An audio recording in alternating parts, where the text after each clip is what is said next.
What up? We are here for our midweek alchemy message. We are taking a look at the approach to this week's lessons and unpacking the process. And I'm really excited about our message. So, a little bit of context to the spiritual weather right now. We are in the week of Sukkot. This is the final week of the high holidays of the fall in the Jewish calendar. And so Rosh Hashanah is the head of the year. It's the new year. It's the day that we atone for our wrongdoings and where we want to, change and up level in the year to come. Yom Kippur is the fast where we seal the deal, we get the judgment, we download our blessings for the year, we download our freshly cleansed and upgraded soul. And then during Sukkot, we connect with the light of the Creator in such a way that allows us to gain more certainty and see past our negativity and our limited thinking and expand more into our potential so that we can make the most of the year to come and become more of who we were always meant to be and reveal more of that light and those blessings and the miracles and our gifts to mankind. So it's like we get the plan, the grid work is laid, and then we download the new self, and then that new self is sort of like turbocharged during Sukkot. Well, this has also been nestled snugly in with our fall eclipse season and the transit of Pluto, going direct in Capricorn, spending the last few weeks in Capricorn before it goes into Aquarius, ending a 16-year karmic cycle that particularly was hard on any of the cardinal signs, Aries, Cancer, Libra, and Capricorn. And so if you have all of those in your chart heavily or more than one, I feel for you. I do as well. So best wishes, Godspeed. This is the last few weeks of these lessons as they're culminating. And what's happening is that we're getting this sense of rebirth and a new identity of ourselves and a new sense of grit. It's like we've got a still backbone that we've been working on for 16 years now. And we've had it up to here yesterday. And people are calling it our villain era only because these signs particularly have self-sacrifice for everyone else in a people-pleasing kind of way. And so now over the last 16 years, we've finally been able to overcome our abandonment wounds and our need to people please because we don't want to be abandoned. We're afraid of abandonment, right? And so that has left us anywhere, on the spectrum of codependency. And so in order to have the deep fulfillment that we've always wanted and be able to attain and sustain the kind of life that we dream is possible for ourselves, we've had to overcome these wounds so that we could break the spell they had over us that was causing us to trip and trigger ourselves into these unhealthy and dysfunctional patterns that were a result of codependency and enmeshment. And so these patterns were detrimental to losing ourselves in relationships, prioritizing everyone else to our own detriment in an unhealthy way. It's not unselfish to do that because on some level you expect something in return. You're in a taker consciousness. It's not just no strings attached, I just love unconditionally. It's like you want this to mean that someone's not going to leave you kind of thing. So it's all very unhealthy. And so we've been going through karmic cycles and relationships and with people and work and all kinds of things that have shown us these patterns in every way possible that they can manifest in our relationship to life and to ourself, so that we could be awakened and become aware of what they are and that they're happening and that there's another way and there's a healthier way that we need to awaken to and rise to the occasion and learn how to say no when it's for the highest good of all to say no. And that's not always easy. So totally understand. This is the exact focus of our reading today. From the Wild Unknown Alchemy deck, we have got Sparks of Light. I was so excited to see this card. Woo! Followed by Chiron, the Wounded Healer Comet, the Abandoned Son of Saturn, Capricorn. Hello, crazy, huh? That Daddy Capricorn has been coming down hard on us all this time, and finally there's sparks of light and new life showing up and signs of hope that things can be changing.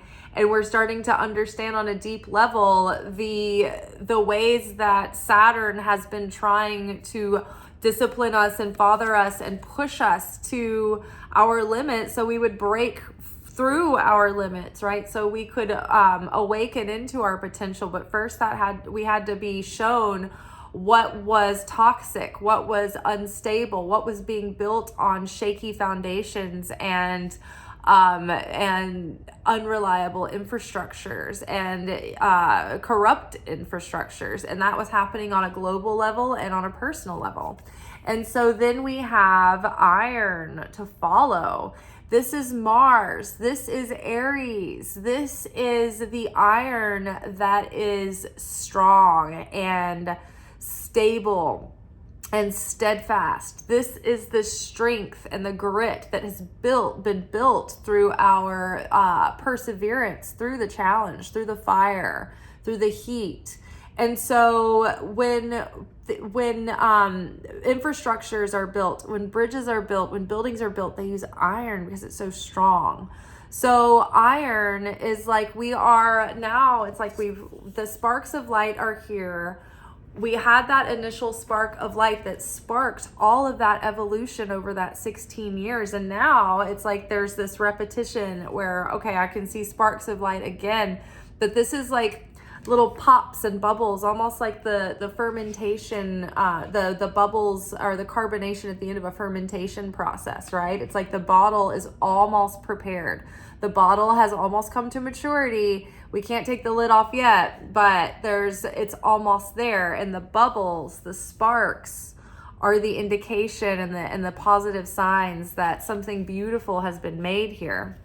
Something strong and sturdy and long lasting that we can build something sturdy and stable upon, that we can rely on. You know, we've learned to like embrace our ability to stand up for ourselves and fight for ourselves and our worth and our value and what we believe in, and fight on behalf of others, and do that in a highbrow way, not just being combative and negative, you know, mudslinging and things, because Aries can have a very like exacting side too, where it can be cruel and go heavy-handed, you know, because the Aries is the warrior. It's the brave soldier. And so to some degree, we need that valor. We need that determination and that courage and the ability to make like decisive swings of the sword and make those decisions, and sometimes have a killer instinct a little bit. But also we need this imbalance to be able to maintain like the justice and the fairness in the kingdom, and make sure that the kingdom is protected. But gone overboard, it becomes tyrannical. So be mindful of this, but just know we're building upon strength now. And we've seen and we've learned and we've understood that the way that life has challenged us and been very difficult on us for the last 16 years, those challenges have served to put wounds in us that activated a process that actually turned those wounds into some of our greatest strengths and our deepest compassion and understanding. Maybe you're creative, and so maybe some of those wounds opened places in your heart and in your soul and your creativity that allowed you to understand the human experience in such a way that made your work more deep and beautiful and it resounds more with other people when they hear it, because they feel the truth in it, right? So that's a good example of how your pain can serve you well. You know, a lot of people who struggle with alcoholism go on to become sponsors for other people to help them recover. You know, a lot of abuse victims end up writing books about how to, you know, rebuild and find yourself again and let your guard down after something, an experience like that. So there's so many things that, like, the world isn't perfect, and so people need help, and they need people who have been through something similar that can witness them and give them solidarity and a feeling that they're not alone. And so we're seeing how, okay, my life has a unique purpose, and maybe it wasn't something as straightforward as that, but maybe you have like this mission that you need to build something, and you needed the grit and the moxie to like go through the BS that it's going to require to get that thing off the ground, right? And all this time you've been cutting your claws and cutting your teeth and learning the ins and outs of your industry. So whatever it is, our challenges and our core wounds in life have been inflicted on us, not to us, but for us, because those are where our superpowers lie. Think about every superhero's origin story. It was usually some kind of wound that was inflicted that brought on the superpowers. A bug bite, a family member who was hurt or killed by a criminal that birthed the vigilante within them, kind of thing. So Chiron, in this reading, it shows like, okay, we're starting to see how it's all been connected, and it's how it served us, and that's allowing us to let go of that bitterness and allowing us to forgive the past and let go, because we can appreciate how it served us and it doesn't haunt us anymore. So underneath sparks of light, we've got Two of Cups. And so this to me is like new friendships, new like possibilities in love, new cycles of love are going to be starting, because we're new people and we're approaching the world differently, and we have learned to have relationship with life differently. Our relationships that we currently have can improve, sweeten, and deepen. And also the ones that weren't really authentically aligned have probably fallen away over the last few years, which has left space open for new people to come in, and new friends and new connections. Maybe even new business collaborators or creative collaborators or opportunities in your purpose, people with like a common purpose and a common theme. But new bonds and new relationships are going to be happening. And I think that this also speaks to our capacity to have healthier relationships now and have equal reciprocity, because in all of this, we've also been shown our attachment styles more than likely. I know if you were on the channel, we were really focusing in on this a lot this summer.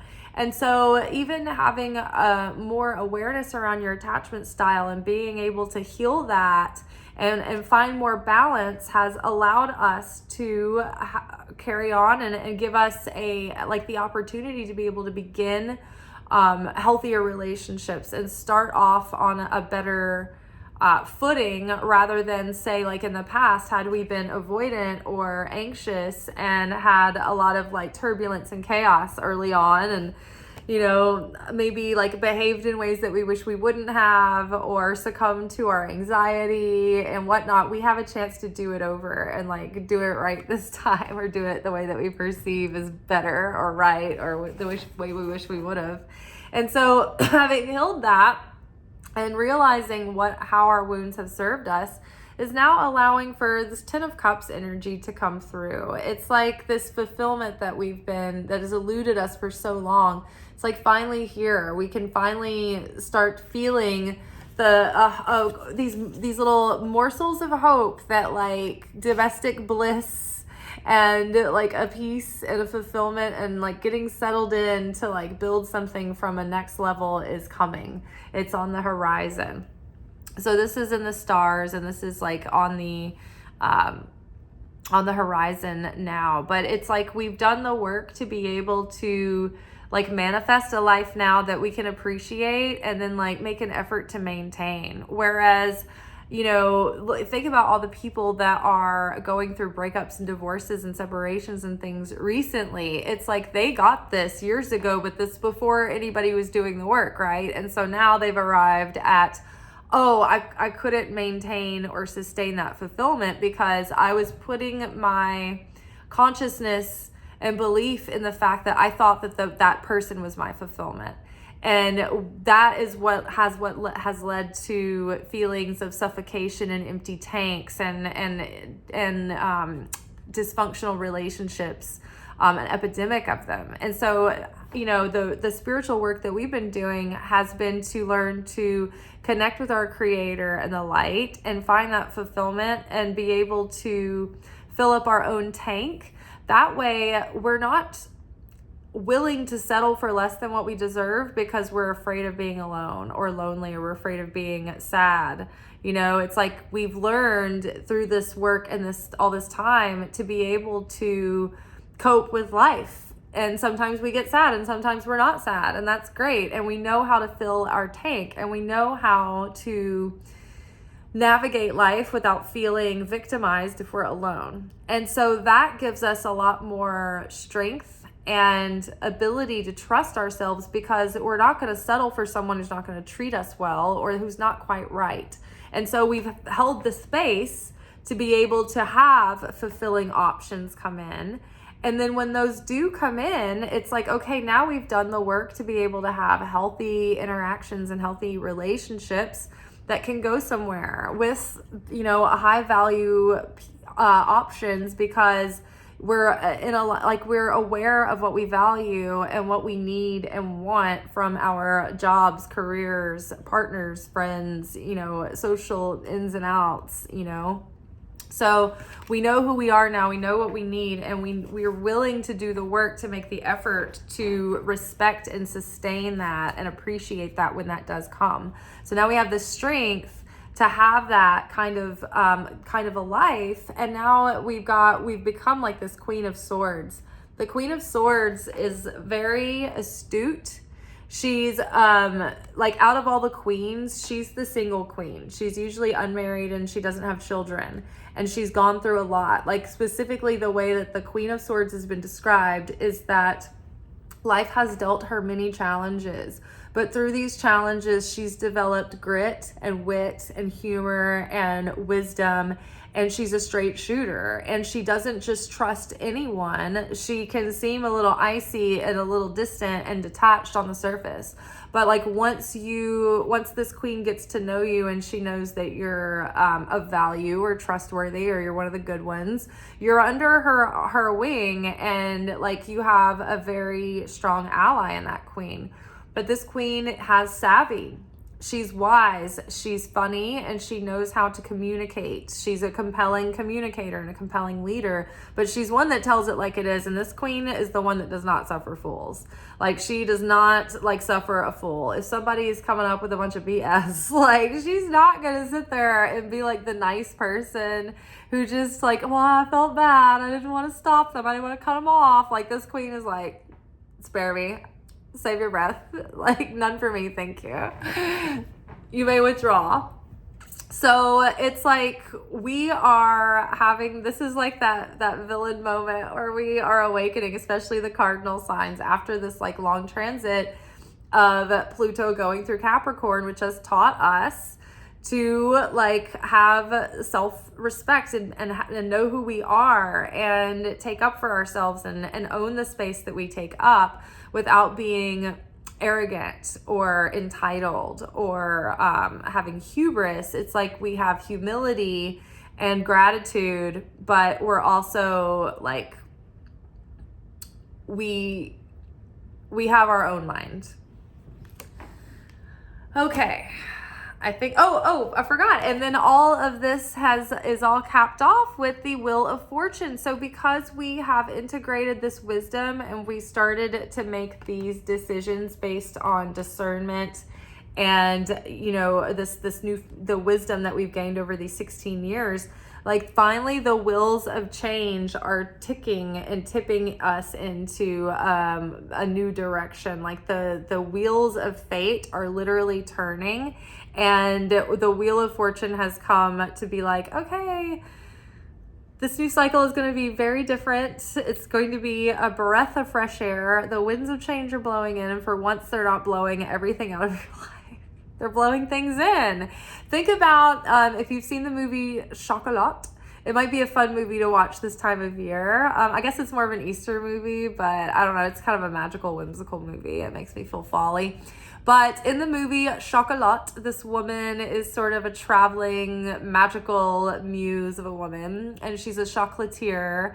And this woman has mixed genealogy, but she is part Mexican and part French.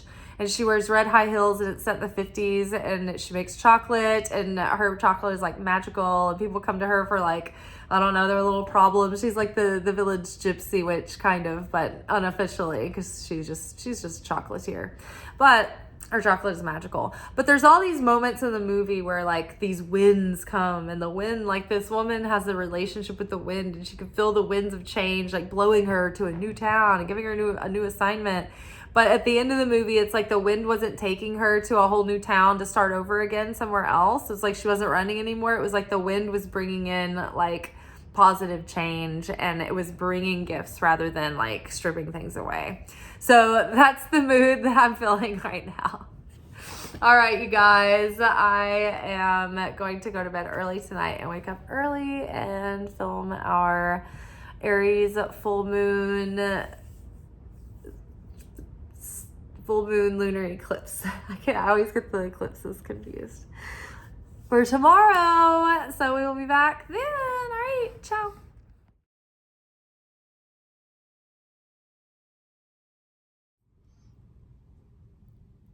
Thank you for watching. If you enjoyed this video and you got something out of it, then please give it a like.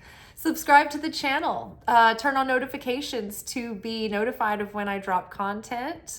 Like the videos, comment, share them. Anything that you do helps these messages get out to other people who need them. So you watching a video and taking an action on it actually makes a positive difference in someone else's life.